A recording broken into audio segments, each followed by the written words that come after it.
Bueno, eh, esta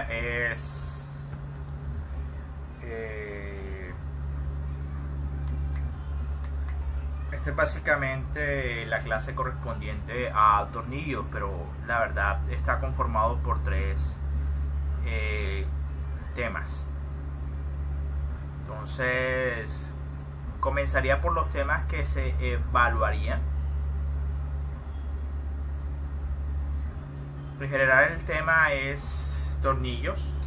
Está dividido en partes y denominación: resistencia de tornillos, esfuerzo a tensión pura, tornillos de potencia, clasificación, torque, carga, autobloqueo, eficiencia y esfuerzos, tornillos sujetadores, clasificación, fuerza, esfuerzo, empaque, arandela, consideraciones especiales y tornillos pasadores. Creo que comenzaremos por los temas que están directamente relacionados con el examen parcial, que son tornillos sujetadores y tornillos pasadores, y dejaremos de último el tema de tornillos de potencia. Para cada caso pues hay unos ejemplos, principalmente son de libros. El único caso que no es de libros es el ejemplo del tornillo de potencia, que dejaremos de último. Entonces bueno, comencemos. Esto es básicamente repaso de lo que ustedes vieron en diseño, no en diseño mecánico, sino en dibujo de máquinas. Por lo tanto, obviamente no me quedaré tanto tiempo en esta temática, porque se supone que ustedes ya lo saben desde tercer semestre, que se supone que es cuando dieron dibujo de máquinas con el profesor Cervantes o con el profesor Michael, o el que le correspondiera. Básicamente tenemos que el tornillo está conformado por un diámetro mayor, un diámetro de paso y un diámetro menor. Se caracteriza entonces por el diámetro mayor, es básicamente el que está asociado a la parte lisa del tornillo. El diámetro menor es el que está asociado a la raíz del tornillo, y el diámetro de paso es algo así como un diámetro intermedio entre el diámetro mayor y el diámetro menor, pero que no corresponde con el diámetro promedio.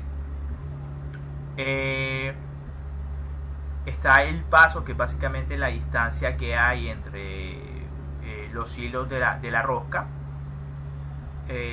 Tenemos el ángulo de la rosca, que es básicamente el ángulo conformado entre hilo e hilo. La cresta, que es básicamente la cima, y la raíz, que es la parte más baja del hilo de la rosca. En cuanto a la manera de denominarlo, básicamente hay un diámetro un diámetro nominal. En este caso, un cuarto se refería a 0.25 básicamente. En pulgadas, el 20 se refiere a que hay 20 hilos por pulgada, y es algo que está principalmente relacionado con el paso del tornillo. Significaría que el paso se calcularía si hay 20 hilos o cuerdas en una pulgada. Quiere decir que 1 entre 20 es básicamente la distancia que hay entre hilo y hilo, por lo tanto el paso del tornillo. UNC básicamente se refiere al estándar unificado nacional. El 2 por el tipo de ajuste, y el A se refiere básicamente a que es cuerda externa. Si fuera B, entonces se referiría a un agujero roscado. Encontrarán entonces que para el caso métrico, estas son las relaciones que hay entre las diferentes dimensiones del tornillo. Todo está expresado principalmente en términos del paso. Aquí representan entonces dr como el diámetro menor, dp como el diámetro de paso, y d como el diámetro nominal o el diámetro mayor, o el diámetro de la parte lisa del tornillo. En cuanto a la resistencia de los pernos sujetadores, la manera como se va a identificar básicamente por medio de la especificación o norma que se maneja y por la simbología que maneja en la cabeza del perno. En estos casos son pernos de cabeza hexagonal, pero dependiendo de la cantidad de rayas que éste posea en la parte superior de la cabeza, bajo norma, entonces representará un material y por lo tanto resistencias mecánicas específicas. Por ejemplo, para un perno grado SAE que va del 1 al 4, se supone que esos pernos no van a tener ningún tipo de simbología especial, pero para un grado SAE 5, ya en la parte superior deberían haber 3 rayas que están distanciadas pues 360 grados entre 3. Básicamente representaría 120 grados. Cada 120 grados debe aparecer una raya que indica que es un perno grado SAE 5, y así sucesivamente con el grado SAE 5.2, 7, el 8 y el 8.2. Cada norma, pues la ACTM maneja sus propias simbologías específicas asociadas al tipo de material, y en el caso de métricas se maneja con números para representar la clase de la propiedad directamente, 4.6, 4.8, 5.8, etc. Pero el punto es que esa simbología está asociada a una resistencia de prueba, una resistencia mínima de tensión y una resistencia mínima a fluencia y un material específico. Los grados SAE 1, 2 y 4, pues principalmente el 1 y 2 son aceros al bajo mediano carbono. El 4 es acero mediano carbono y estirado en frío. El 5 es acero de mediano carbono templado y revenido. El 5.2 es acero martensítico de bajo carbono templado y revenido. El 7 es de aleación mediano carbono templado y revenido. Y el 8 es de medio carbono templado y revenido. Y el 8.2 es martensítico de bajo carbono templado y revenido. Se dan cuenta, entre más rayas, básicamente la resistencia mecánica será incrementando. Ahora, aparte del límite elástico, que aquí aparece como la resistencia mínima a fluencia en kPSI, y la resistencia mínima a tensión, que es el esfuerzo último de tensión, o SUT, que está representado por esta columna que estoy señalando, tenemos algo denominado resistencia de prueba, que va a ser muy importante para hacer los cálculos. Noten que resistencia mínima de prueba es ligeramente inferior al límite elástico o resistencia mínima a la fluencia. Para el caso del grado SAE 1, esa resistencia de prueba es 33 kPSI, sin embargo el límite elástico es de 36 kPSI, está ligeramente por debajo. ¿Por qué razón? Bueno, recuerden que tenemos un cuerpo lleno de cambios de sección con concentradores de esfuerzo, entonces, y diferentes áreas de sección. Tenemos un área mayor, pero también un área menor asociada a la raíz del tornillo. Entonces es en cierta manera un valor conservativo, que en cierta manera encierra un cierto factor de seguridad. Entonces los cálculos se van a hacer inicialmente con la resistencia mínima de prueba, algunos de los cálculos, pero cuando usted verifique si hay rotura o no, lo hará con el límite elástico, como se dará cuenta en un ejemplo más adelante. Esto en cuanto a las propiedades. Ahora, obviamente nosotros diseñamos de carga estática con la propiedad del SIE, pero vuelvo y digo, inicialmente hacemos los cálculos con la resistencia mínima de prueba. Y para fatiga ya tienen en cuenta este otro valor, que es el esfuerzo último de tensión. De igual manera, en estas tablas pues pueden observar que se proporciona algo así como los tamaños que normalmente se consigan para ese grado SAE. Por ejemplo, para el 5.2 puede conseguir tamaños de 1/4 hasta a 1 pulgada de diámetro nominal del tornillo. Y eso podría variar de caso en caso. Entonces hay que tener en cuenta eso, porque probablemente no consiga un tornillo de tal tamaño para tal grado específico. De todas maneras, aquí pues nos proporciona unos valores para el diseño a fatiga, dependiendo del grado del perno. Nos suministran entonces también para los intervalos de tamaño la resistencia a la fatiga. Esto ya incluye básicamente las correcciones asociadas a factores como el proceso, el tamaño, entre otros, que corrigen la vida a fatiga. Entonces, en cuanto a la longitud del tornillo, eso resulta bastante relevante. Aquí nos dan unos valores para hacer estimaciones de la parte roscada, en este caso LT, y la parte total del tornillo. Más adelante en los cálculos, sobre todo para pernos sujetadores, habrá una diferencia importante entre la parte del tornillo que es lisa y la parte del tornillo que es roscada. Entonces hay que tener presente entonces este tipo de relaciones para calcular entonces la parte del tornillo que sí se encuentra roscada y la parte que no lo es. En cuanto al área esfuerzo a tensión pura, es muy importante porque esto principalmente es lo que se va a emplear para el cálculo de tornillos sujetadores, los cuales principalmente vamos a considerar que están sometidos a tensión pura. En ese caso, entonces, el cálculo del esfuerzo va a ser simplemente la fuerza sobre el área. El esfuerzo a tensión, entonces, para pernos sujetadores va a ser la fuerza sobre el área. Solamente que el problema es cómo definimos el área. Recuerden que para el perno hay diferentes áreas asociadas a diferentes diámetros. Hay incluso 3 diámetros diferentes en un tornillo: el diámetro mayor, el diámetro de paso y el diámetro menor.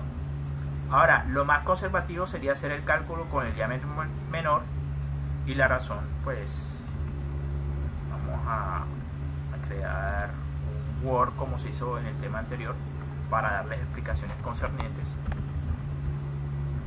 aunque esa es muy obvia, pero igual, de todas maneras, es importante no dejarla pasar la oportunidad para explicar algo así sea obvio.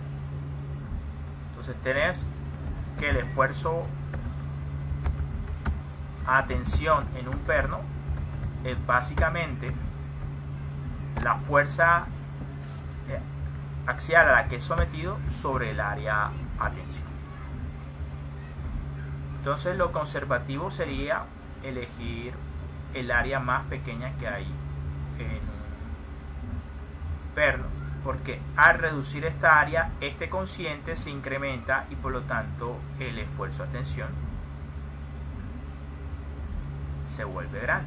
Es decir, el tomar la área más pequeña del tornillo incrementa los esfuerzos a tensión, y eso debería ser una situación aún más crítica. Sin embargo, lo que se hace acá consiste en considerar la experiencia del diseño de estos elementos mecánicos. Significa que en vez de tomar el caso más crítico, tomemos el caso que por experiencia permite diseñar apropiadamente los pernos. Esa área de tensión va a ser un promedio entre el diámetro de paso y el diámetro de la raíz, el promedio. Entonces, en vez de tomar el caso más crítico, que era este, pues realmente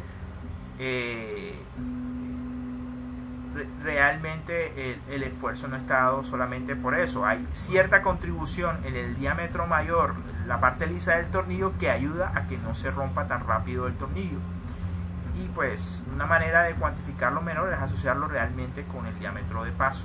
Sacan un promedio de estos dos diámetros, el de la raíz, el menor, y el de paso, y básicamente con eso es que calculan el área de tensión. Lo interesante es que hay una forma muy práctica, y es que en vez de que para cada caso yo determine cuál es el diámetro de paso y el diámetro de raíz o menor y saque el promedio, aquí en este tipo de tablas ya se encuentra cuantificado las áreas a tensión. dependiendo del diámetro nominal del tornillo. Entonces no lo tiene que calcular, simplemente tiene que consultarlo acá. Por ejemplo, para un tornillo de media pulgada, donde dice diámetro mayor de 0.5 pulgadas, el área de tensión es el que está en esta columna. Entonces es un área de 0.1419 pulgadas cuadradas. Ahora noten una cosa: para cuerdas gruesas el área de tensión es diferente para cuerdas finas. Entonces, ¿qué podemos concluir de esto? Para una cuerda gruesa el área es 0.1419, mientras que para una,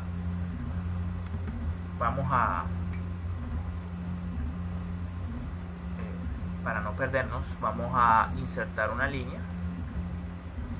Entonces digamos que la selección de nosotros es de media pulgada, y usted puede elegir un tornillo de rosca gruesa u ordinaria, así de pronto tal vez lo considera más fácil en la qué sé yo, en la ferretería.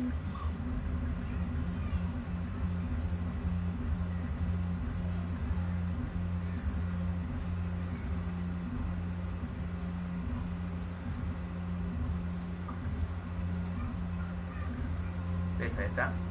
Vamos a cambiarle a un color. Bueno, ahí está.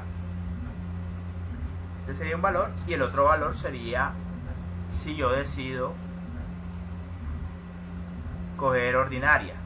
Entonces tengo dos valores de área, pero si se dan cuenta, para todos los casos el rosca fina siempre tiene un área de tensión mayor.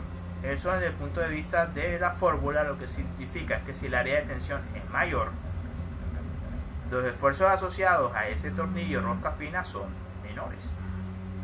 Bueno, obviamente aquí tenemos, si el área esta es a tensión es mayor, como en el caso de las roscas finas, entonces todo este cociente debe disminuir. Y eso lo que significa es que ante un mismo nivel de carga, el utilizar cuerdas finas significa que tiene una mayor área a tensión, y por lo tanto va a ser capaz de soportar mayores esfuerzos ese tornillo. Ahora, ¿en dónde aplicas uno y en dónde aplicas el otro? Estos se aplican principalmente para los casos en los cuales vas a estar armando y desarmando el elemento mecánico sujetado por los tornillos. Entonces necesitas realmente una unión rápida. Vas a estar constantemente apretando y aflojando ese tornillo y esa tuerca, mientras que estos de cuerdas finas realmente están para aplicaciones en las cuales casi que es una unión permanente. O sea, no vas a estar mucho tiempo armando y desarmando con mucha frecuencia el elemento mecánico que hayas unido por medio de este tornillo. Entonces, y principalmente aguanta mayor carga que estos otros. Entonces, todo esto para decirles que básicamente el área de tensión no la vas a calcular, simplemente vienes a consultas la tabla, el área de tensión, y ya. Tienes que tomar la decisión si va a ser rosca ordinaria o rosca fina.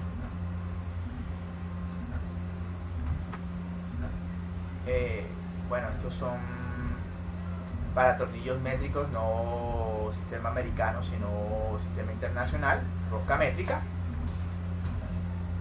Y bueno, lo que le había mencionado, que los esfuerzos son de tensión principalmente en los tornillos sujetadores, y se calculan como la fuerza axial sobre el área de tensión, el cual determinan, ya dijimos que el área de tensión lo van a determinar básicamente con ayuda de las tablas de los diferentes estándares, sea tornillo métrico o sea un tornillo americano. Pues eliges el diámetro nominal, y ahí, aunque te dan el detalle de todos los diámetros, puedes consultar directamente el área de tensión. No necesitas calcularla, sino simplemente seleccionarla de la tabla, meterla en esta fórmula para así entonces calcular el esfuerzo a tensión al que está sometido el tornillo. Esta parte no la vamos a volar porque ya dije que quiero concentrarme en los tornillos sujetadores porque es tema de parcial, pero este tema de tornillo de potencia es muy interesante y no lo voy a ignorar, solamente lo voy a tratar al final del tema de tornillos. Entonces vamos a pasar esto rápidamente y después hablamos en detalle de esto. Vamos a concentrar entonces en el tornillo sujetador.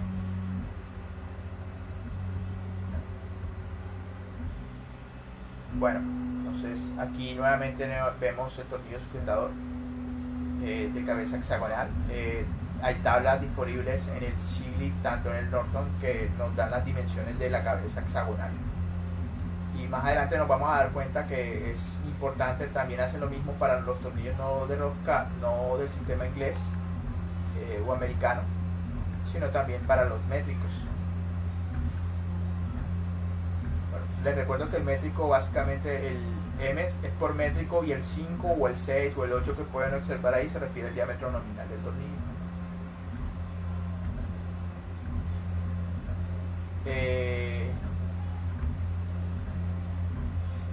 Bueno, más dimensiones.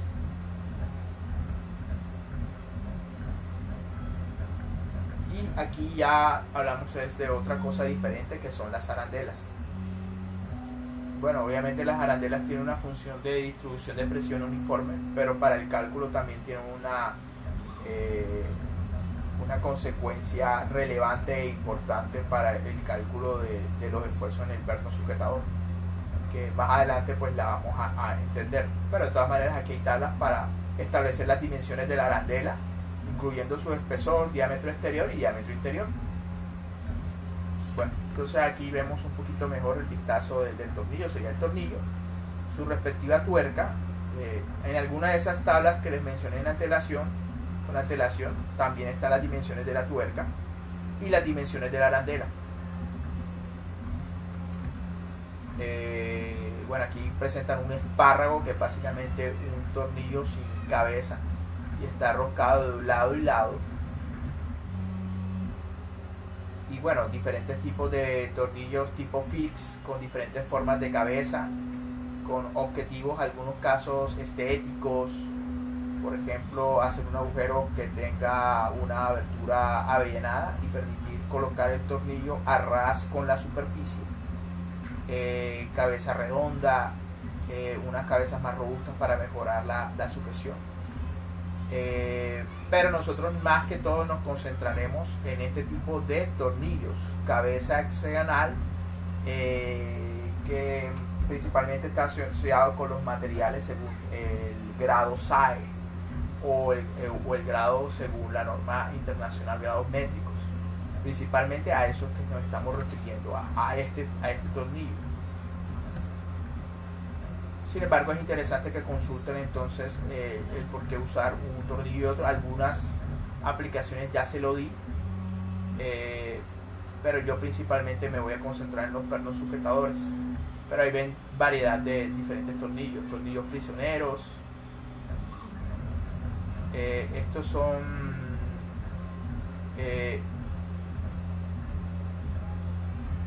tornillos para autorroscar. Bueno, tal vez habrán visto casos parecidos de tornillos que se utilizan en madera, que básicamente que el mismo tornillo hace el agujero roscado al tiempo que se va atornillando.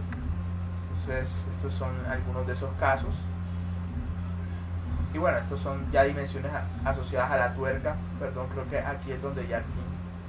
Y otros tipos de tuerca, por ejemplo tuerca mariposa, que la ventaja es que no necesitas una herramienta para apretar, sino que puedes utilizar la forma de mariposa para apretar manualmente. Y pues obviamente el uso es en el caso de que no requieras herramientas para poder hacer el ensamble o el desarmado. Y hay muchos otros casos, pero nuevamente les menciono que nos vamos a concentrar en los tornillos sujetadores, estos principalmente, que todos son sujetadores, pero estos son para cargas pesadas, para presiones elevadas.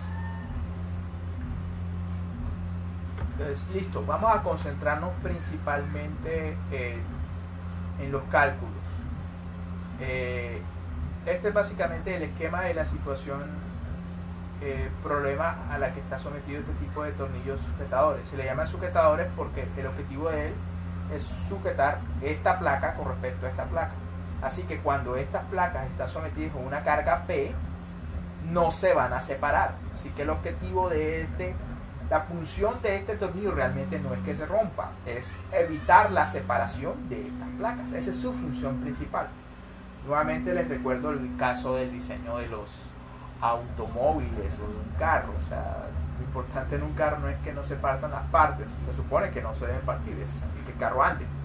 En este caso realmente la función principal del tornillo sujetador es precisamente sujetar las placas, que las placas no se separen cuando son sometidas a una carga externa. Ahora, aquí hay algunas de las parámetros que vamos a estar utilizando. La longitud de agarre es básicamente la distancia que hay entre la cabeza del perno y la arandela, sin incluir el espesor de la arandela. Es como si entre la tuerca y la cabeza, o la tuerca y la arandela y la cabeza están mordiendo estas placas, evitando que se separen. Y entonces esa longitud, esta distancia, es la longitud de agarre. LS es la parte lisa del tornillo, o sea, de aquí hasta acá. LT es la parte roscada del tornillo, y noten que no es la parte roscada completa, solamente la parte que está en el agarre de entre la arandela y la cabeza del tornillo. O sea, el tornillo tendrá toda esta parte roscada, pero para los cálculos lo que interesa es esta fracción, que aquí está denominada como LT. Bueno, listo. Entonces, básicamente este es el principio de funcionamiento del perno. Al colocar el perno y la tuerca, eso no hace nada, porque puede aplicar cualquier fuerza y separar la junta. Hablamos de junta ya no solamente del tornillo, sino la junta termina siendo la combinación del tornillo y la parte de la placa que él está mordiendo. Todo eso es la junta. Entonces, para ya no hablar entonces solamente del tornillo. Y realmente lo que tú terminas diseñando es la junta, no solamente el tornillo. Pero si a esa junta no la aprietas, es decir, no coges una llave y le das vuelta a esto para apretarlo, cualquier fuerza que tú apliques va a separar las placas. ¿Cuál es el objetivo de precargar el tornillo? Precargar el tornillo es básicamente apretarlo. Digamos en este caso que se aplica una precarga o se aprieta 100 libras el tornillo. Entonces, si tenemos en cuenta que lo que va a estar entre el tornillo es la placa, como si fuera un resorte, cuando tú aprietas esto, es como si esto lo estuvieras comprimiendo este material. Como nosotros estamos diseñando nuestros elementos mecánicos por debajo en anticarga estática, por debajo del límite elástico, se supone que todos se comportan como si fueran resortes o elásticos. Una vez retire la carga, él retornará a su forma original, solamente que para materiales como el acero, pues esas deformaciones son pequeñas para materiales que no están fallando o que están por debajo del límite elástico. Entonces, digamos que al aplicar una precarga, estás en cierta manera mordiendo, por lo tanto deformando las placas. Entonces ese resorte es como si se comprimiera y le colocaras un tope. Ahora, ¿cuál es el punto de una vez has precargado el tornillo? Ese resorte, como está comprimido, tiene una carga dentro de él, tiene un potencial de hacer un trabajo, ha almacenado una energía, está comprimido, está listo para liberarse. Pero, ahora, ¿cuál es la idea de esa precarga? Esa precarga que se colocó fue de 100 libras. Si yo después trato de aplicar una carga de 90 libras, no va a suceder nada. ¿Por qué? Por la ley del Hooke. Veamos. ¿Recuerdan? La ley de Hooke decía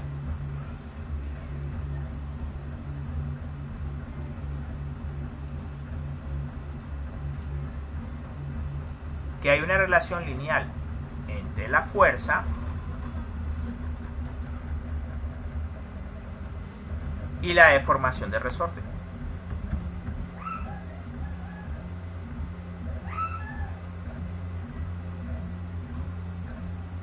De tipo lineal.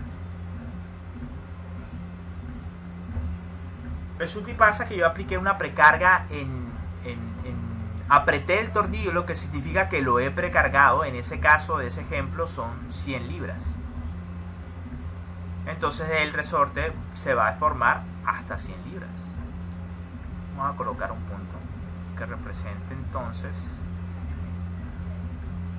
digamos que esa cota representa las 100 libras.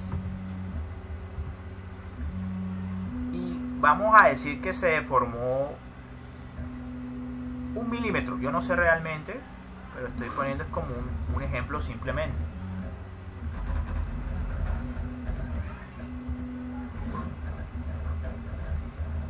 Y él se deformó 1 milímetro. No sé cuánto sea. Si yo quiero deformar más ese resorte, no basta con que yo aplique una carga de 90 libras. ¿Por qué? Porque ya se encuentra precargado 100 libras.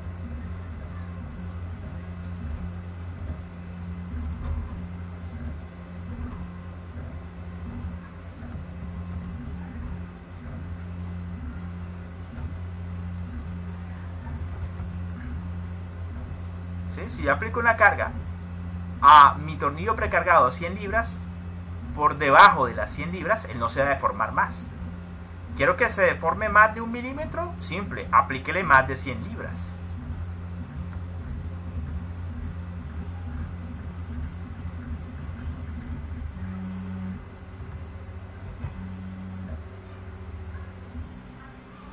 Bueno, obviamente la escala no es precisamente muy lineal, pero bueno.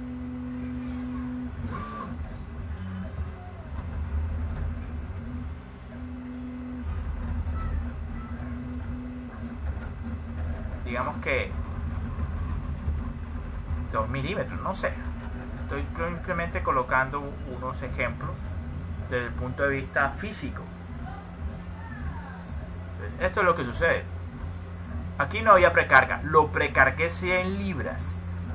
Si yo quiero deformar mi material más allá de 100 libras, la ley de Hooke me dice que tengo que aplicar una fuerza mayor a 100 libras, o de lo contrario no podré deformar más el material. En este caso se aplica una carga externa de 90 libras, pero no supera esas 100 libras. No se va a deformar, se va a quedar exactamente igual mi junta.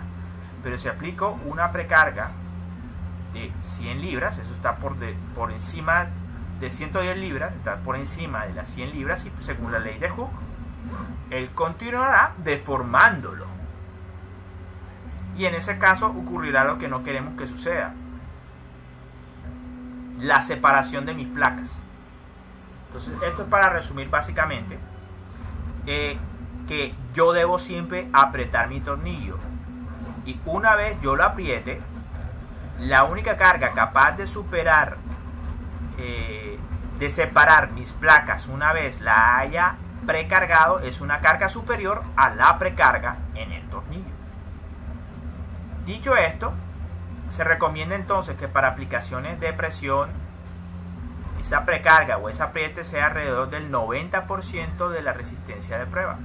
Bueno, esto había que tener en cuenta el área de tensión. Es decir, debo aplicar una carga de precarga que sea igual al 90% de la resistencia de prueba multiplicada por el área de tensión. Eso ante carga estática. Ante carga por carga dinámica, la regla es el 75% de la resistencia de prueba. Vuelvo y repito, la resistencia de prueba no es el límite elástico, está por debajo del límite elástico. Recordemos, como para que no nos perdamos, porque eso es bastante importante. Aquí está. Recuerden, está el límite elástico, que es este, resistencia mínima de tensión, que es este, o el esfuerzo máximo que puede soportar, y la resistencia mínima de prueba, que está ligeramente por debajo del límite elástico.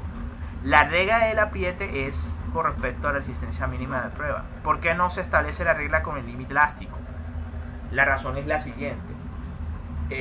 Básicamente, si usted llega a aplicar una carga del 90% del límite elástico, eso en teoría está por debajo del límite elástico. Pero si por accidente llega a apretarlo más allá del límite elástico, él se va a deformar permanentemente y va a perder la función de apriete.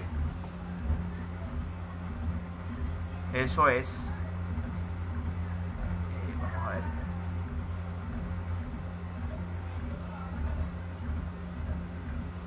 Eso es.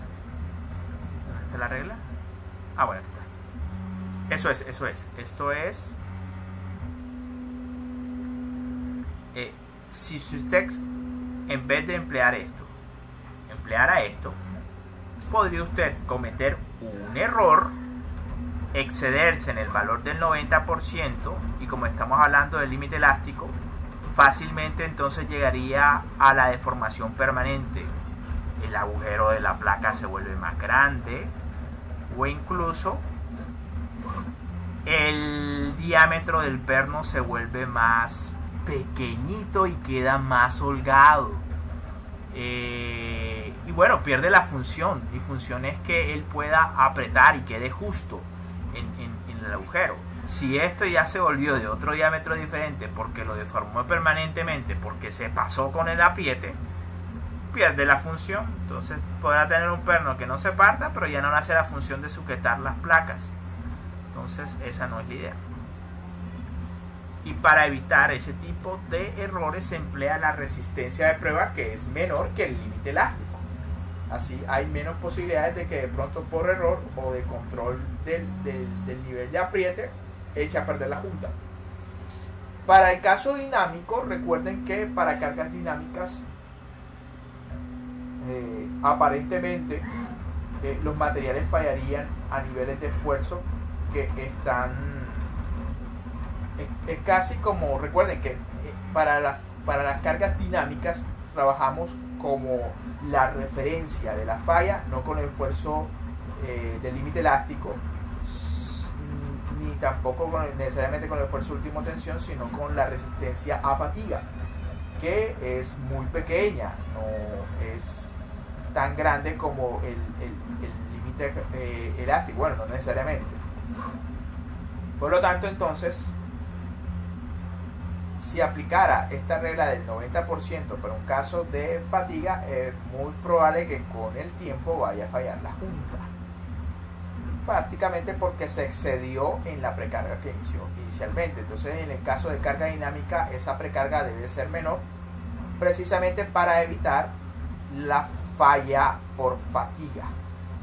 Recuerden, aquí la referencia es el límite elástico, pero aquí la referencia es la resistencia a fatiga. No sé si se acuerdan que para aceros era más o menos la mitad del esfuerzo último de tensión multiplicado por las correcciones asociadas a otras correcciones asociadas, como lo son el tamaño, el procesamiento, la rugosidad superficial, etc. Entonces retomamos el flujo. Bueno, en cuanto a la parte,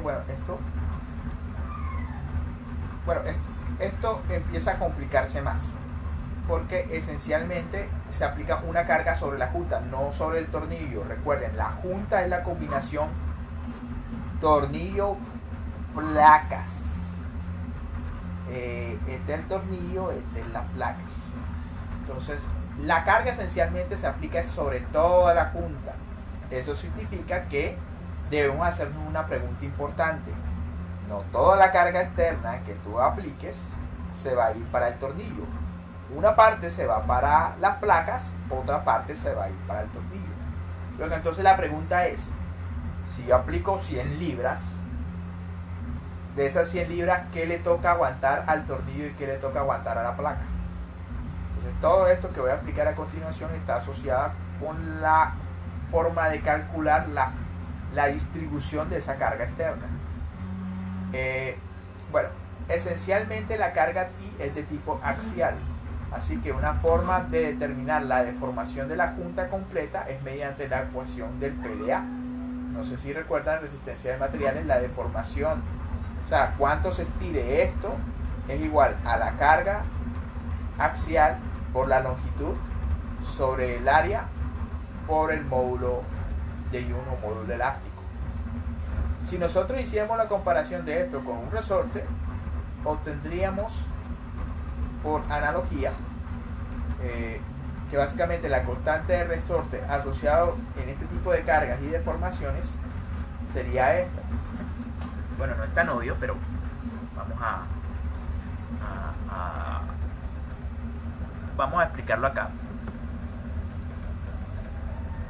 Tal vez no resulte tan obvio.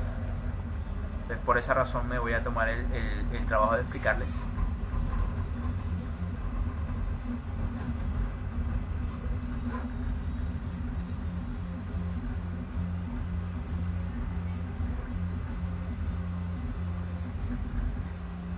Perfecto.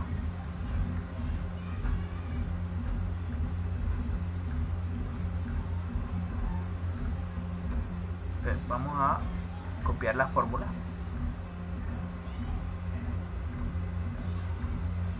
Bueno, simplemente se hace una analogía. Despejemos la fuerza con respecto al desplazamiento de esa fórmula. Y sería básicamente A por E dividido entre la longitud.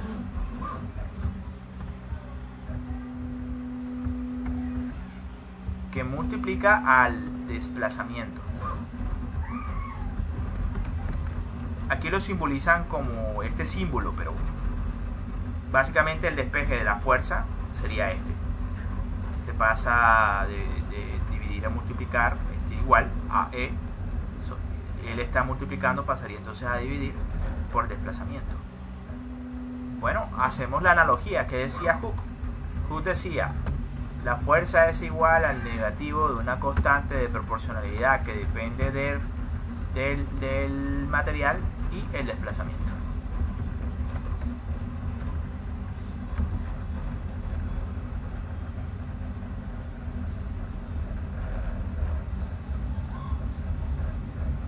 Entonces, por analogía, básicamente la constante de resorte K es este término. A por E, el área por el modo elástico sobre la longitud. ¿Qué es lo que está acá? A por E sobre L.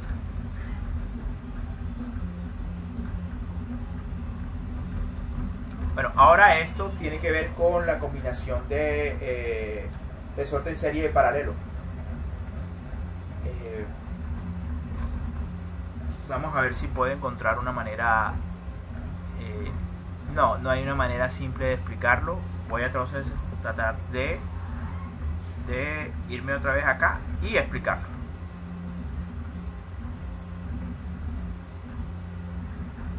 Entonces, bueno, ahora imagínense que esto es una combinación de resortes en serie. ¿Por qué?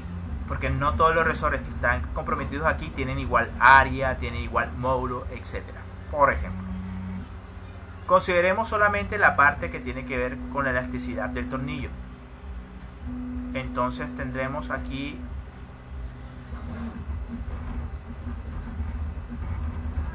vamos a ver,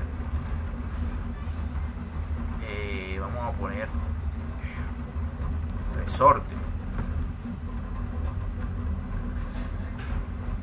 Mejor dicho, aparece de todo menos lo que quiero. Resorte mecánico.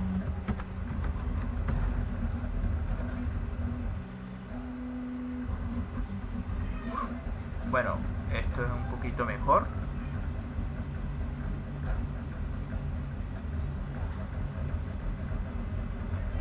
No me interesa escuchar esto. Vamos a hacer una impresión de pantalla donde tenemos esto. Y yo lo que quiero es simplemente algo que me represente mis resortes. Entonces vamos a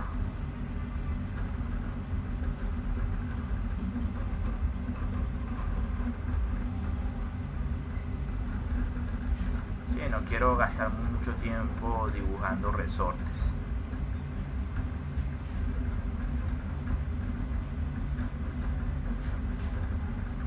Y listo.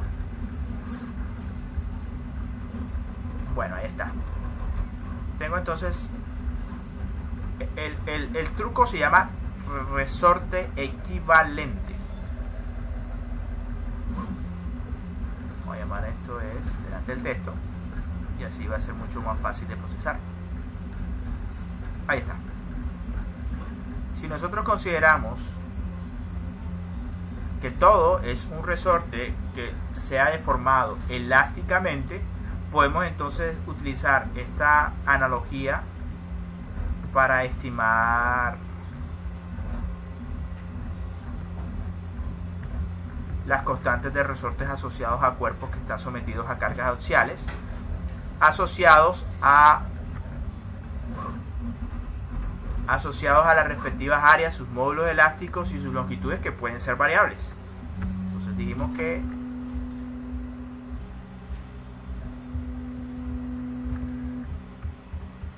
eso es.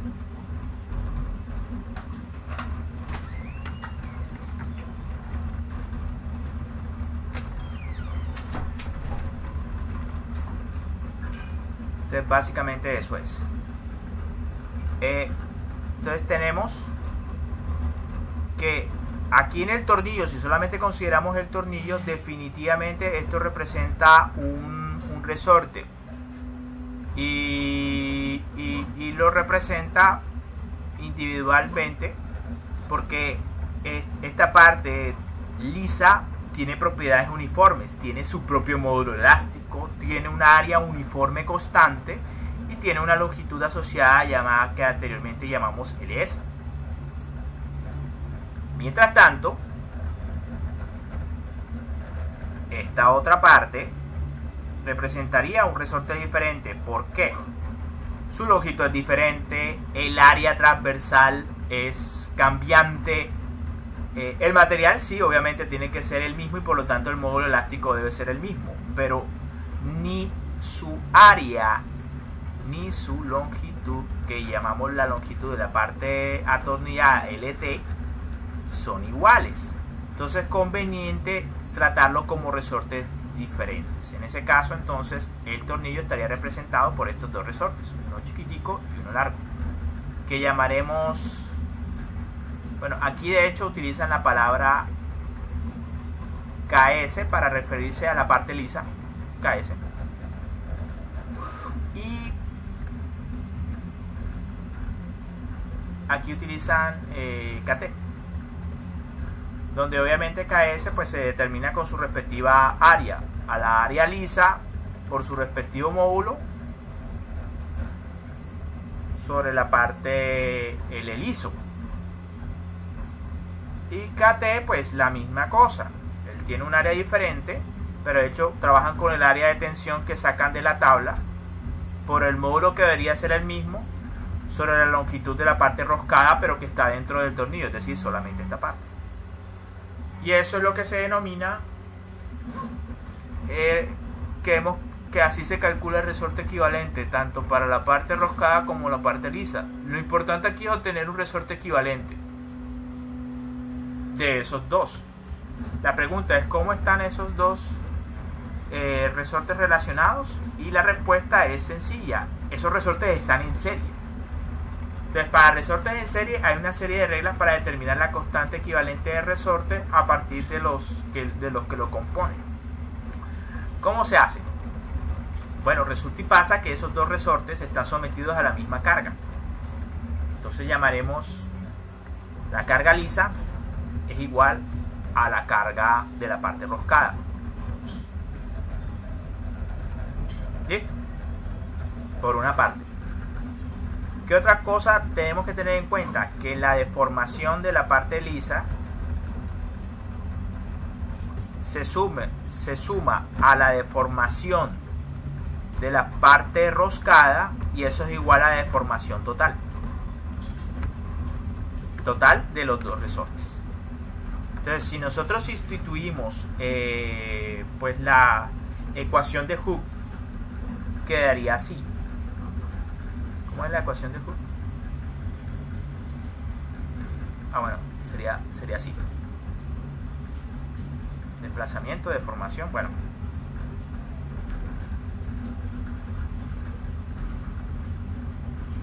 Queda así, básicamente la deformación es igual a F, la fuerza F sobre la constante.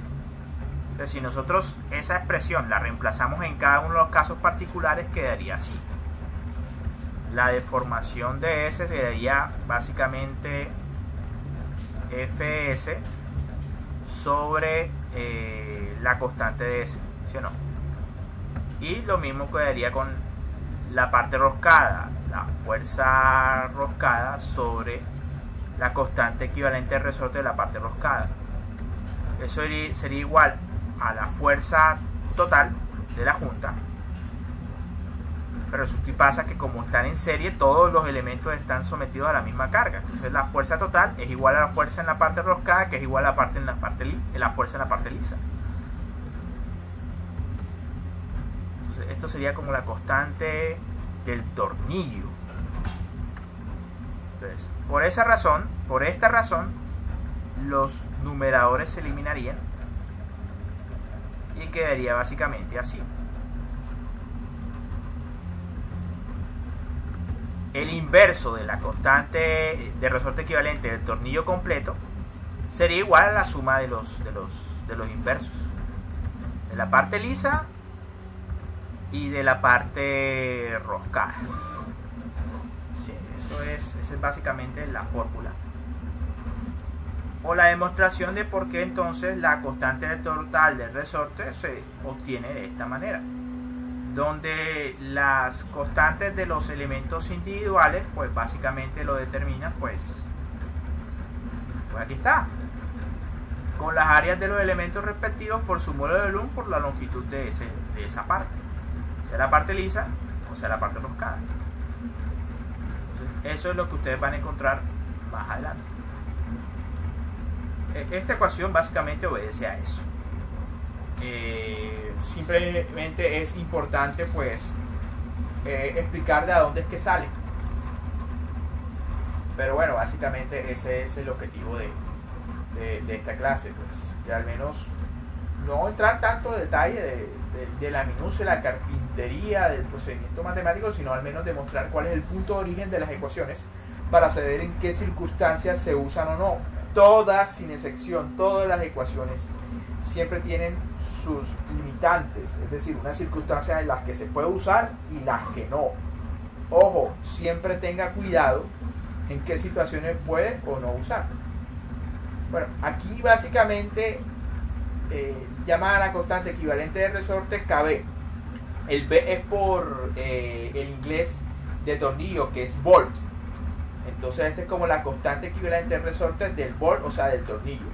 Y miren que ahí está el área de tensión que está asociada a la parte roscada, AB que está asociada a la parte lisa, el módulo del volt del tornillo que pues, es el mismo para ambos materiales. Y bueno, ahí está la parte roscada LT y la parte lisa LC. Mira, ahí está la parte lisa que está asociada nada más a esta parte y la parte roscada que nada más está asociada a este pedacito. Entonces de esa manera determina la constante del resorte asociada al perno.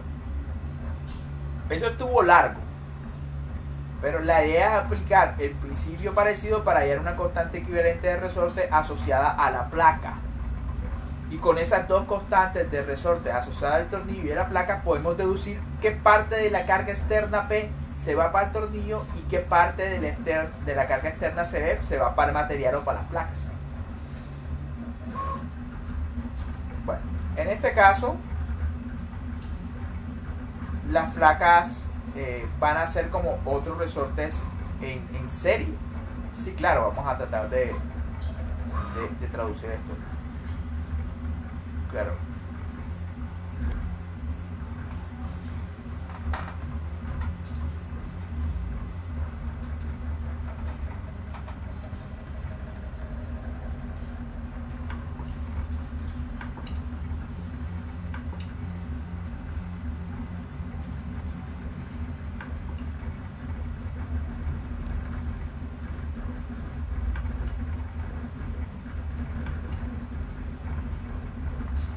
Bueno, disculpen, bueno, es parecido. Miren, hay dos placas. Entonces habrá una constante de resorte asociado a una de las placas y habrá una constante de resorte asociado a la otra placa. Ahora, este caso que trabaja el libro es muy sencillo porque asume varias cosas. Primero, que las placas son de igual espesor, pero eso no es cierto en todos los casos. Y segundo, que las dos placas son del mismo material, y eso tampoco es cierto. Entonces yo prefiero explicar entonces por eso es que siempre prefiero explicar los principios generales, porque esos te dan la oportunidad de hacer correcciones. Por ejemplo, para las placas, como son en serie, básicamente aplicaría la misma fórmula para calcular la constante equivalente de resorte para resortes que están en serie. Básicamente el inverso es igual a la suma de los inversos de los componentes, de los resortes individuales.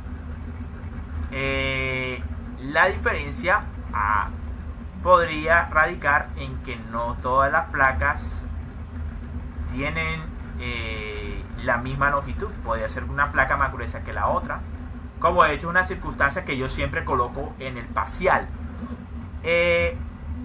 Y el módulo no necesariamente es del mismo o sea, el material de una placa no tiene por qué ser el mismo del otro. Por ejemplo, podría coger una chumacera que está hecha en aluminio y pues la puede sujetar con un perno con una placa de acero. Los materiales no son iguales, por lo tanto los módulos no son iguales, pero igual no habría problema porque usted tiene las fórmulas generales para calcular las constantes asociadas a cada placa y combinarlas para obtener una constante equivalente de resorte completo. Entonces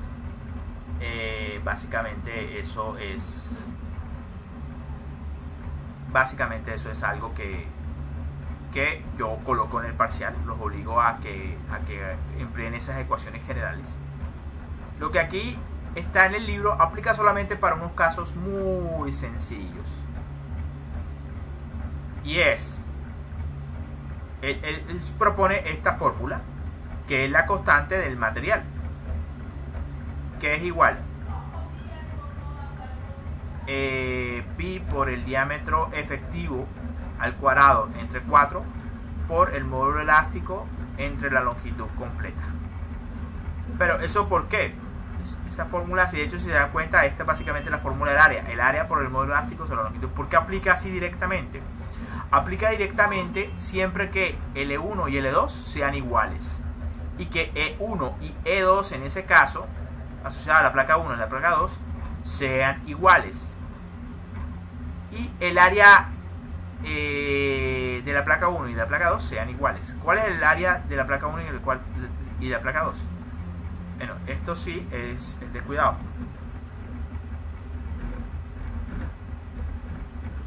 En ese caso,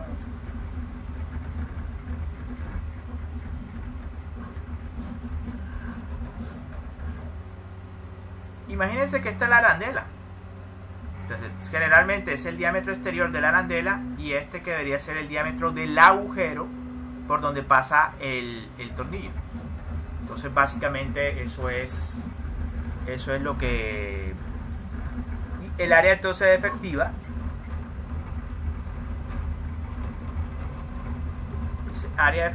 sería el área de, pues básicamente de, digamos, ya el pi por el diámetro grande, que vendría siendo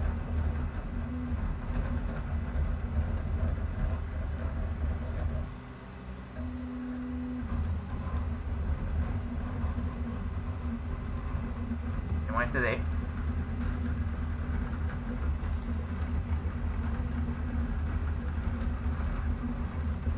al cuadrado menos el diámetro pequeño, que es el diámetro realmente del agujero, y estaría representado, vamos a decir esto,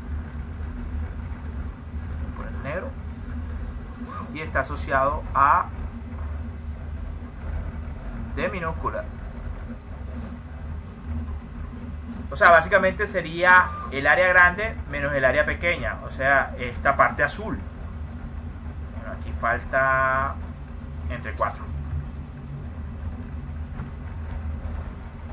Entonces tienen que tener cuidado no es el diámetro grande menos el diámetro pequeño al cuadrado, no, es el área anular, esta parte azul, es decir, el diámetro grande menos el diámetro pequeño. Pero el área grande menos el área pequeña. Por eso está aquí, es la diferencia de cuadrados, no la diferencia de diámetros al cuadrado. No, ojo, no cometan ese error, yo lo he visto muchas veces en los ejercicios ejecutados. Entonces, ese diámetro efectivo vendría siendo en este caso esta parte. La diferencia de cuadrados de los diámetros, el diámetro del arandela, el rojo este, y el de pequeño que no es el diámetro del agujero. Y ojo, solamente funciona siempre y cuando las placas sean del mismo material y sean del mismo espesor. En otro caso no sirve para nada.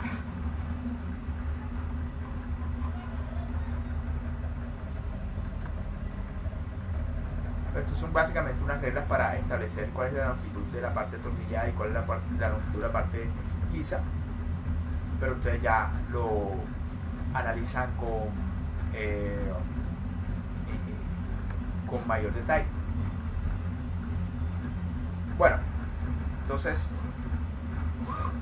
hay algo llamado constante de rigidez de la junta, pero tiene un trasfondo que ese sí me voy a tomar el trabajo de explicarlo. Entonces,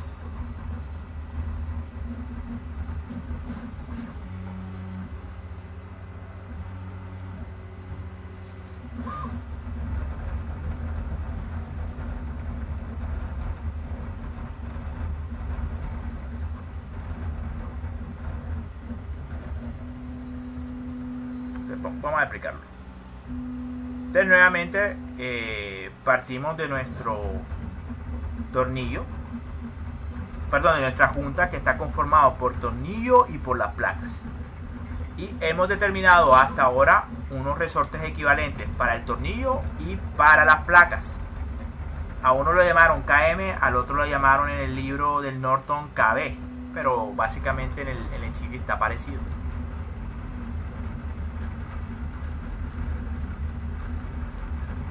Este es uno y este es el otro. Listo. Si se dan cuenta, estos resortes se encuentran en paralelo, no en serie. A diferencia del perno, que la parte lisa y la parte roscada estaban en serie, o en la placa, que una placa con respecto a la otra también estaban en serie. Si representáramos esto como resortes, estos resortes, el de la placa y el del tornillo, están en paralelo. Entonces, otra vez toca hacer una definición. Tenemos entonces que la deformación del material debería ser igual a la deformación del perno o de B. Aquí lo llamaron perno con B de Wolf. Entonces, es básicamente la deformación total de la junta. Es decir, pues, lo que se deforme la placa va a ser básicamente igual que lo que se deforme el tornillo. Eso es lo que está descrito acá. Ahora, por otra parte, dijimos que básicamente la junta es sometida a una carga P, pero se va a distribuir. Significa que la carga total externa va a ser igual a la carga que va a soportar el perno FB más la carga que va a soportar la placa, que llamamos aquí FM para utilizar la nomenclatura del libro Norton y no enredarnos, a pesar que inicialmente empleamos otra nomenclatura. Bueno, ustedes revisan en la presentación. Empleando las fórmulas de Hooke, entonces quedaría la constante total de esa junta multiplicada por la deformación total es igual a la constante del perno multiplicada por la deformación del perno. Bueno, aquí lo hemos llamado B, la deformación de B, más ya la parte correspondiente a la placa sería Km por la deformación de M. Pero resulta y pasa que la deformación de M es igual a la deformación de B, que es igual a la deformación total. Por lo tanto, se pueden pues dividir y desaparecer de la ecuación y quedaría así. La constante total de mi junta, que incluye tornillo y placa, sería básicamente a las sumas de sus constantes individuales. ¿Qué es la constante de la junta? ¿Qué es lo que aparece acá? Es KB sobre KM sobre KB. ¿Qué sería KM más KB? Sería la constante total de la junta. Entonces, ¿realmente qué representa C? Si lo ponemos en términos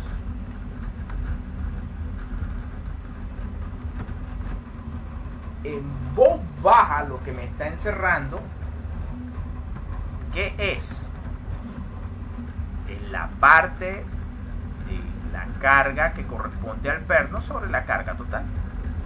Si hacemos como una especie de analogía rápida de sustituir el KB y el KT por la ley de Hooke en términos de las deformaciones y las cargas, finalmente la constante de la junta lo que representa es la fracción de la carga total que le corresponde al perno. Y es finalmente lo que necesitamos para determinar pues los esfuerzos que atacan al perno solamente. Entonces, ¿qué es lo que está acá? Entonces, ¿cómo calcula KB? Bueno, ahí está la fórmula por ahí atrás. Ahí está cómo se calcula KB. ¿Cómo calcula KM? Ahí hay un caso, pero solamente sirve si las placas son de igual tamaño en espesor y de igual material. En otros casos no sirve. Y de hecho, en el parcial que les voy a colocar, no les voy a poner ese caso. Así que esto no les va a servir en el parcial. Aplique los principios generales. Es decir, este y este.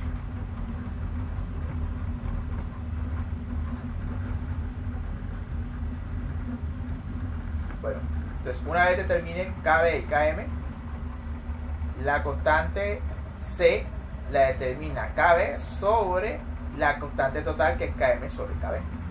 Y eso te va a dar un número adimensional que representa el porcentaje de la carga externa que le corresponde a el perno. ¿Quieres entonces determinar la constante en el perno? Simple, utiliza esta fórmula. La constante en el perno es igual a la constante de la junta por la carga total sobre la junta completa. ¿Quieres saber la del material? Pues aquí está. 1 menos C, entonces sería el porcentaje que le corresponde a las placas multiplicada por la carga externa, entonces sería la carga que le corresponde a las placas o la materia, o sea, a esto. Bueno, entonces al ser la carga P externa de tensión, finalmente eso lo que va a ocasionar es que las placas estén sometidas a compresión, pero el perno va a estar sometido a tensión. Entonces, si quieres calcular cuál es la fuerza resultante sobre las placas, tienes que tener en cuenta que anteriormente hubo una precarga. Recuerden, la junta no funciona si no hay un apriete.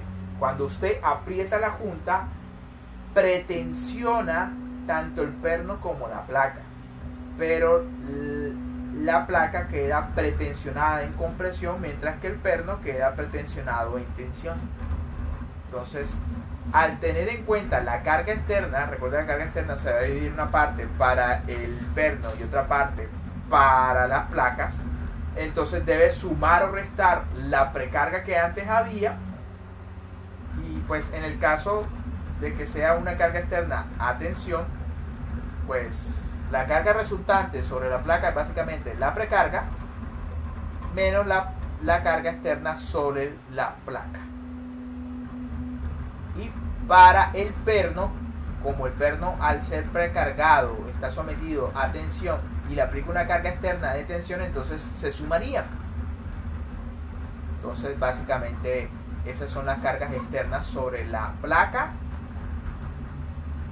que sería la precarga inicial menos la carga externa que le corresponde a la placa, y para el perno sería igual a la precarga más la carga externa sobre el perno.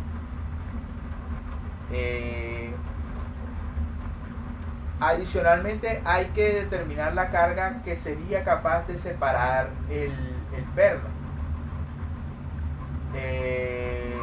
Esta se estima de esta forma: la carga inicial sobre 1 menos C.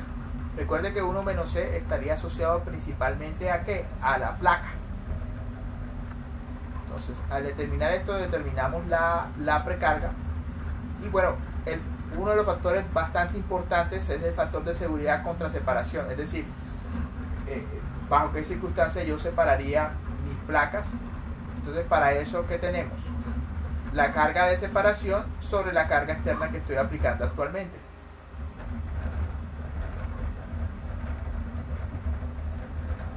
Entonces, básicamente así determina el factor de seguridad contra separación.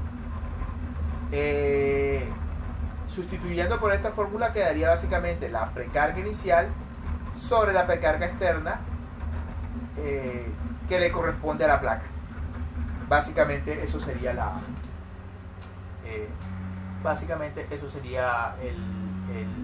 el factor de seguridad de separación. Tal vez un poco confuso, pero recordemos.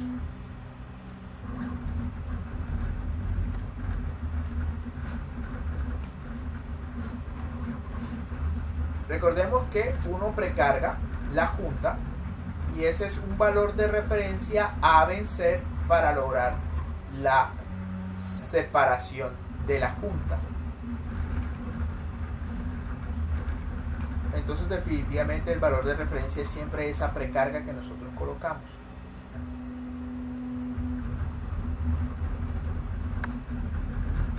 Por eso es lo que se encuentra como referencia acá.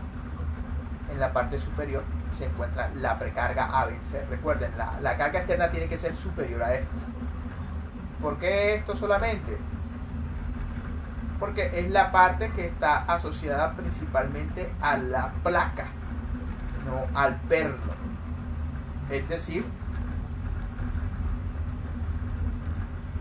lo que en este ejemplo está asociado a colocar un tope entre el perno y la placa. Entonces, por eso entonces la parte inferior, la referencia es la parte externa de la carga que afecta es a las placas, no al perno.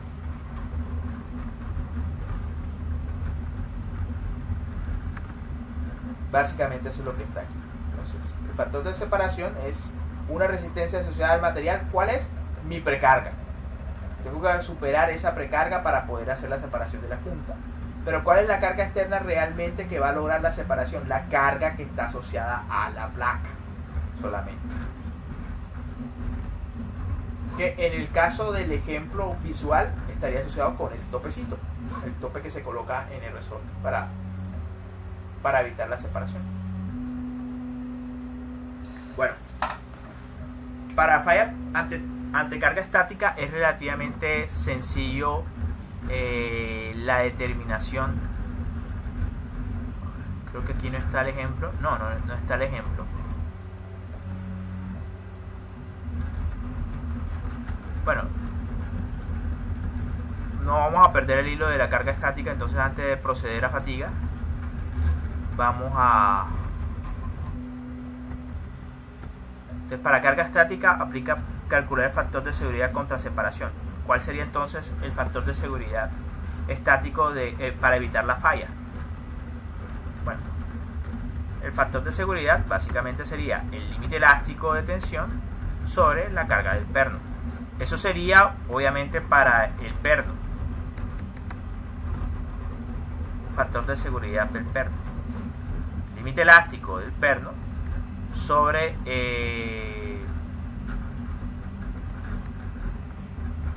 el esfuerzo del perno. ¿Cómo determina el esfuerzo del perno? Ya le dije. Es la precarga inicial más PB sobre el área de tensión del perno.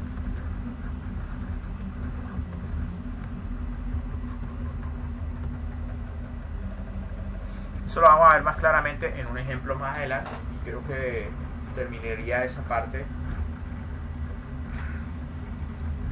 Si quisiera calcular el factor de seguridad para las placas, es básicamente el límite elástico de la placa sobre el esfuerzo al que está sometido la placa. Ahora recuerde que es de la placa. ¿Cuál es el problema? Ese esfuerzo al que está sometido la placa es igual a la precarga inicial menos la carga externa sobre la placa, sobre el área respectiva, pero de la placa. Listo. Es como para no perder el hilo. Tal vez esto será confuso, pero habrá más claridad cuando damos el ejemplo de carga estática. Ahora pasaremos a fatiga. No nos concentraremos tanto. Acá yo no lo evalúo, generalmente en el parcial no lo evalúo, pero en el proyecto final definitivamente sí se tiene que considerar el diseño de la junta ante fatiga. Ahora, es básicamente aplicar lo que usted sabe acerca de diseño de fatiga, solamente que aquí es importante establecer cuál es la carga máxima y cuál es la carga mínima. Entonces,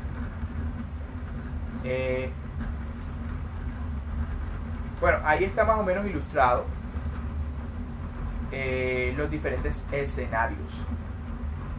La verdad es que incluso si no hay carga externa sobre el perno, si hay una carga, la precarga. Entonces, ese es un valor de referencia. Pero recuerden que la carga externa que está actuando sobre el perno puede estar oscilando entre un valor máximo y un valor mínimo.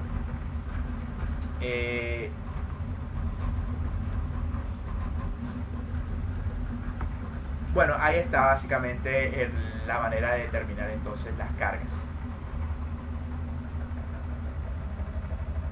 La fuerza alternante básicamente es la fuerza máxima sobre la fuerza mínima. Y la fuerza media que actúa sobre el elemento del perno es básicamente la fuerza máxima más la mínima entre 2.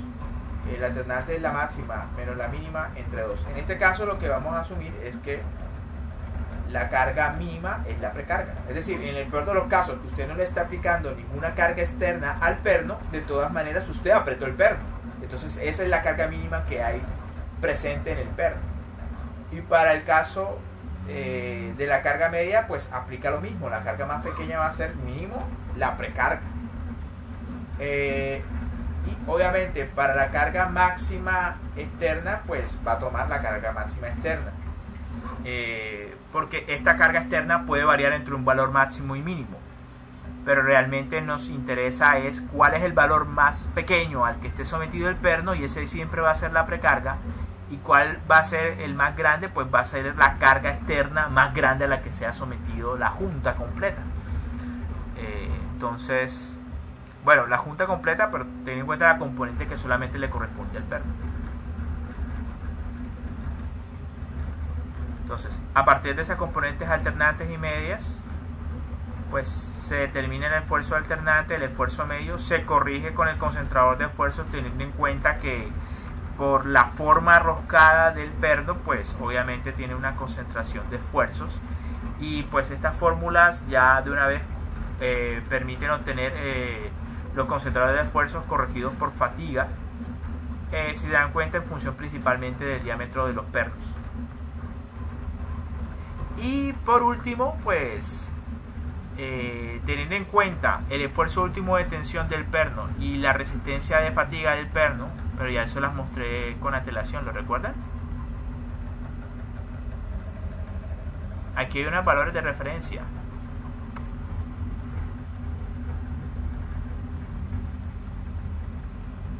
Recuerdo haberse las mostrado. Vamos a ver si las encuentro nuevamente. Aquí está.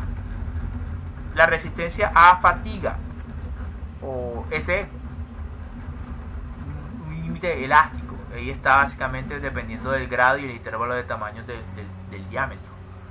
Entonces de ahí sacarían el SE y el esfuerzo último de tensión pues lo sacarían de esta tabla. Resistencia mínima a la tensión.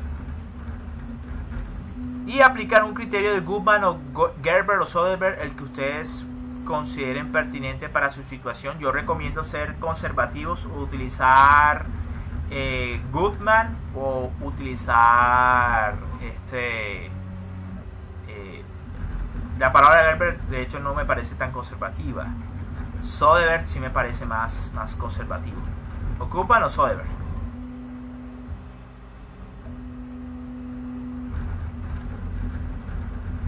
Ahí está básicamente la situación. Aquí están empleando Goodman, donde la línea de falla para fatiga está determinada entre la vertical, que son los esfuerzos alternantes, y la horizontal, que son los esfuerzos medios. Los alternantes ubican el límite o la resistencia a fatiga, que ya les mostré en qué tabla pueden conseguir algunos valores de referencia, y el esfuerzo último de tensión, que pues se ubica en el eje de los esfuerzos medios. Básicamente usted determinaría con antelación los esfuerzos alternantes y medios del perno, lo ubica y se da cuenta o se percata si está dentro de esta zona o por fuera. Y en cuanto a la determinación del factor de seguridad, traza una línea desde un esfuerzo asociado a la precarga ubicado sobre el eje horizontal aquí, y tira una línea, pues en ese caso asume que los esfuerzos van a variar constantemente, tanto los alternantes como medios. Entonces tiraría una línea, digamos que a 45 grados, una relación 1 a 1, y básicamente lo que hace es una comparación entre la distancia A a C y A a B, donde se supone que el punto B estaría dentro de la zona de seguridad según el criterio de Goodman en ese caso. Obviamente si ese punto B está más allá del punto C, eso falló a fatiga. Luego entonces la pregunta sería ¿cuánto falla? Pero pueden aplicar lo que ustedes ya saben de fatiga para básicamente determinar cuándo fallará el elemento mecánico. Aquí está sintetizado ese factor de seguridad con esta fórmula. El factor de seguridad fatiga, el SE, que es la resistencia a fatiga, el esfuerzo último de tensión, esto es el esfuerzo de precarga, nuevamente resistencia a fatiga a vía infinita, el esfuerzo medio, precarga, esfuerzo alternante. Recuerden, los esfuerzos medio y alternantes lo determinan de esta manera, y de esta manera determinan el esfuerzo alternante. Y listo. Los demás serían unos temas más específicos,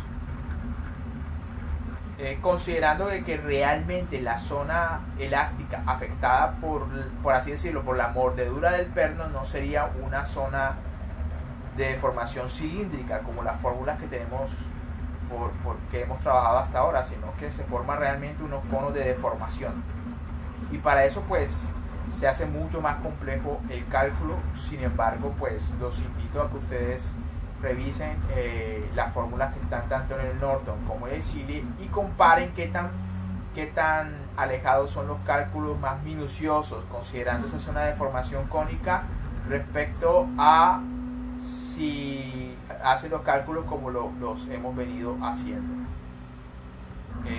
De hecho, hay ejercicios donde se comparan los cálculos de una forma y de otra, y pues ustedes sacarán sus conclusiones. Yo al menos cumplo con decirles que hay unos cálculos más rigurosos y hay unos cálculos más sencillos, que son básicamente los que voy a lograr en el examen. Bueno, como un tema especial está la afectación de la utilización de empaques, sean confinados o no confinados, en la rigidez de la junta. Entonces, bueno, es relativamente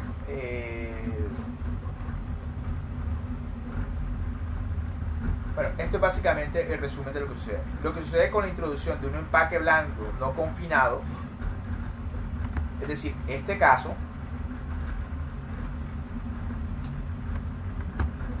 compara el valor de C de la ecuación J con la C de la ecuación P, y el perno ha pasado de experimentar tan solo el 25% de la carga aplicada sin empaque, es decir, lo que nosotros explicamos a lo largo de este capítulo, a experimentar el 83%. Es decir, cuando tú metes un material blando, generalmente el perno no aguanta mucho de la carga más bien se va para las placas. Pero cuando utilizas un material blando, entonces el perno incrementa la cantidad de la carga que él termina soportando de la carga externa total de la junta. En un ejemplo en el cual se ha utilizado, no sé qué material emplearon, no sé si hule o algo así, pasó de tener 25% de la constante de la junta C a 83%. Ahora, si me preguntan, yo preferiría que una junta se parta el tornillo, porque es un elemento pequeño y a veces se puede utilizar como un fusible, a que se parte toda una placa, precisamente porque una placa es más material, es más costosa. Entonces, algunos lo que hacen es que esos tipos de elementos mecánicos como soldadura o tornillos, que son más pequeñitos, se partan primero antes que se parte una parte más grande de la pieza. Entonces, como una placa o algo similar, o una viga, prefieren entonces que se parta la soldadura o que se parta el tornillo. El tornillo se parte y pues lo reemplaza. Entonces, se parte una viga o una placa, pues sí se reemplaza, pero definitivamente es más costoso reemplazar uno que el otro. Entonces, ahora, la demostración de dónde sale eso, simple. Usted ya tiene unas herramientas para calcular las constantes equivalentes del resorte, tanto en pernos como en la placa. Y en este caso lo que tendría es que sumar un tercer elemento, que sería el empaque confinado. Entonces, para el caso en el que, no confinado, para el caso de empaques de anillo, empaques confinados, estos básicamente no tienen una participación significativa en la elasticidad de la junta completa, por lo tanto no la afectan. Bueno, realmente cumplen funciones como de sellado, pero si quiere que la carga que aguante el tornillo sea mayor, entonces en ese caso utiliza un empaque no confinado.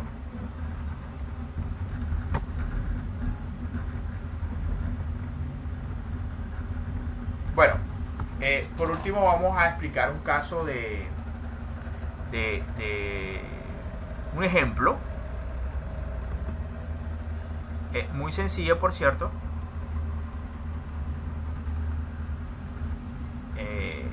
Esto lo tengo básicamente desarrollado en simulaciones, que cojo una situación del libro del Norton calculada teóricamente, analíticamente, y lo comparo con la simulación. Esta vez nos vamos a concentrar solamente en la parte del cálculo analítico. Aquí está.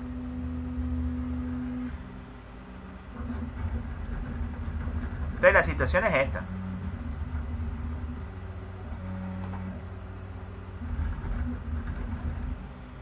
Bueno, esta es una junta que va a ser sometida a una carga externa de 2000 libras. El diámetro de la arandela que se va a utilizar en esa junta atornillada es de 1 pulgada. Y la longitud de mordedura, esta, es de 2 pulgadas, que está repartida en 1 pulgada y 1 pulgada cada placa. Esto. Entonces no me dice mayor información. Yo tengo libertad entonces de escoger en ese espacio de 1 pulgada pues un perno que obviamente quepa. Y menciono esto porque pues me he estrellado con la sorpresa en parciales de que a veces escogen tornillos que son más grandes del espacio disponible para colocarlo. Entonces tenga muy presente que pues no solamente la idea es que hacer cálculos por hacerlo, sino que las decisiones que usted tome sean consistentes con los espacios geométricos que usted tiene disponible para diseñar. Entonces, bueno, en este caso se escogió un perno 5/16 avos de pulgada con 18 hilos por pulgada. Este es rosca nacional unificada, pero es básicamente un perno americano con ajuste 2 y A, que básicamente es externo. Se elige un material SAE 5.2. Entonces, veamos. Entonces aquí básicamente lo que primero empiezan a hacer es determinar la precarga que necesitas para apretar ese perno. La recomendación, vuelvo y digo, es el 90% de la resistencia de prueba multiplicada por el área de tensión. En este caso el perno es, creo que es ordinario. Sí, es ordinario. De 5/16 de pulgada. Entonces vamos a buscar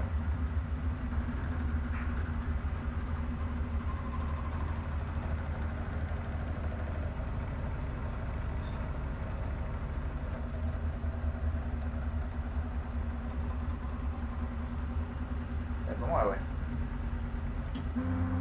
5/16 de pulgada.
Bueno, entonces retomemos, disculpen.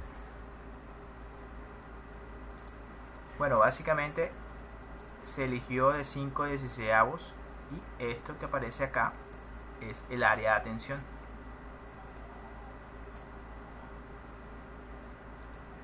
Sí, ahí está. Entonces el área de tensión de un perno de 5/16 rosca ordinaria UNC 0.0524 pulgadas cuadradas.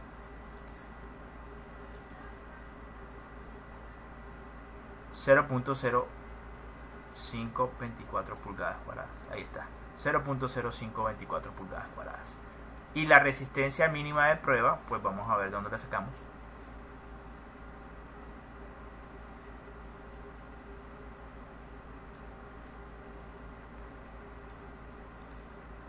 Me dicen que grado SAE 5.2. Ahí está. Entonces me dicen que la resistencia mínima de prueba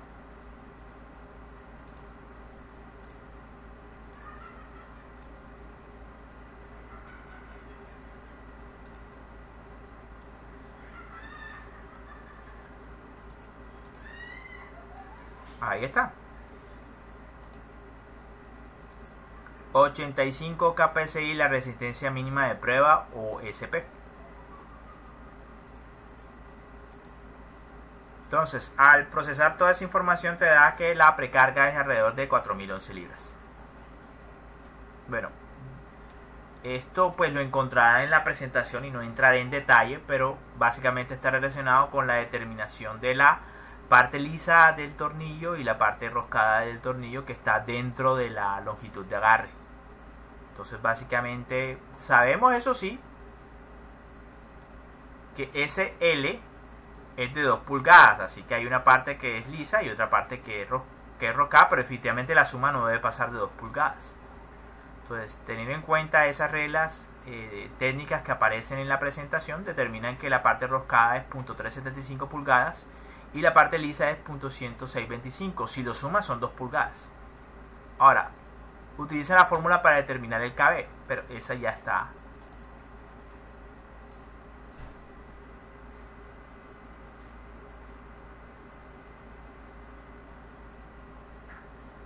Esta ya está, ya está.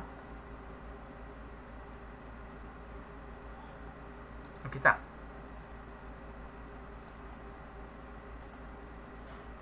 No, este no es. Este sí es. KB, en resumen, básicamente es esta fórmula. Entonces, bueno, de hecho, ellos emplean esta fórmula. Esta, no esta. No sé por qué, pero básicamente puedo utilizar esta fórmula más directa. Te de hecho suministro esa. Bueno, de hecho no es necesario que ya la suministre. Ya ustedes en una situación de parcial, pues pueden utilizar el libro que quiera, las fórmulas que quiera. Eso sí, tendrá un tiempo limitado, más limitado para hacer la entrega del ejercicio. Y utilizan básicamente esta fórmula para determinar entonces el KB. LT .375, LS 1.625, el área de tensión de la parte roscada. Recuerden que lo habíamos consultado anteriormente para la resistencia para carga de apriete o la precarga, y eso es lo que aparece acá. Y el módulo elástico, que en KPCI es para el acero es 30 por 10 a la 6 en unidades consistentes. Y para la parte lisa, pues si se dan cuenta, esta parte es el área. Pi entre 4. Entonces el 4 que está en la parte de abajo pasaría aquí a multiplicar. Y esto definitivamente debe ser el diámetro asociado a la parte lisa. Pero la parte lisa, ¿cuál es? Es un diámetro de 5/16 de pulgada. Y 5/16 de pulgada es 0.3125 pulgadas al cuadrado. Se aplica, invierte y a la final obtiene esta constante para el perno. Para la materia prima, pues como en este caso las placas son de igual material y son de igual longitudes, entonces se puede aplicar perfectamente esta ecuación. Pero ya les dije, yo no le voy a colocar una situación así en su parcial. Entonces las placas también son de acero y la longitud completa pues finalmente termina siendo 2 pulgadas.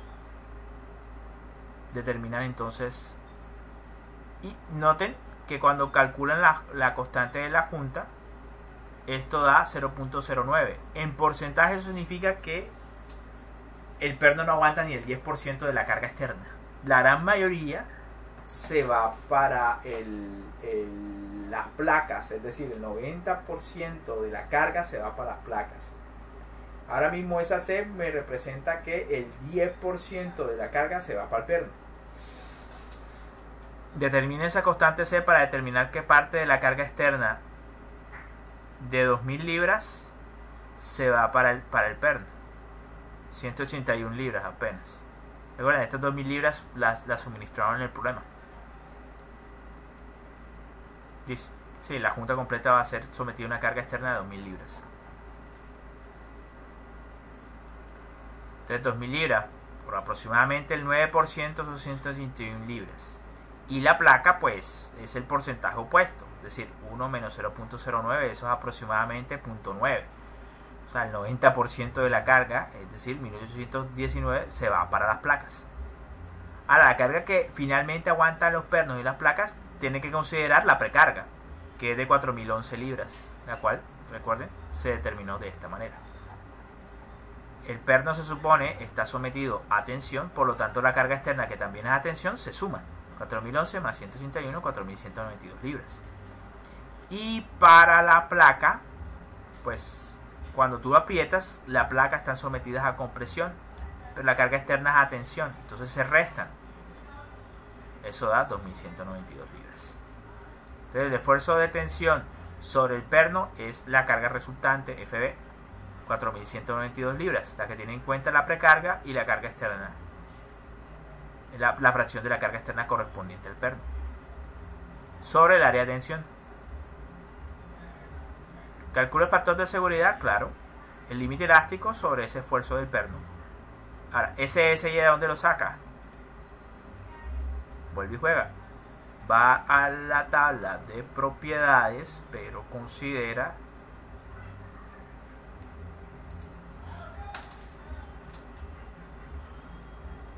Resistencia mínima a la fluencia, es decir, el límite elástico, 92 kPsi para grados AE 5.2. Entonces, ahí está, 92 kPsi, es decir, 92.000.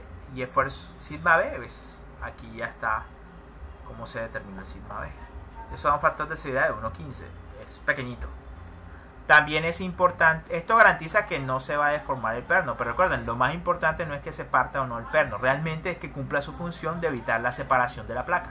Entonces necesitamos determinar el factor de seguridad contra separación. ¿Cómo calculamos la precarga? La carga que va a separar esa junta es la precarga sobre la fracción que corresponde a la placa. Eso termina dándome una carga de separación de 4.410 libras. Pero sin embargo la carga actual es de 2.000 libras. Entonces de ahí básicamente determinamos que el factor de separación es de 2.2. Es bueno.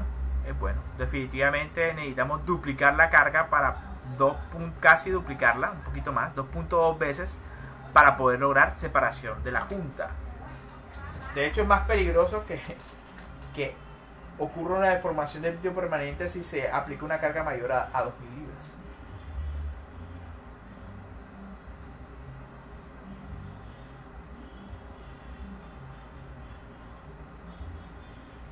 Listo. Entonces básicamente hasta ahí llegamos. Pueden consultar en el libro, hay ejercicios para el caso de fatiga. Vuelvo y repito, yo no lo coloco en el examen parcial, sin embargo en el proyecto final, si hay carga dinámica, usted tiene que también calcular si el perno y la placa fallan a fatiga. Entonces fue 1:41. Yo creo que se da por terminado el tema de tornillos sujetadores. Vamos entonces a hablar la próxima de tornillos pasadores. Entonces, muchas gracias por la atención, pues nos vemos en una próxima clase.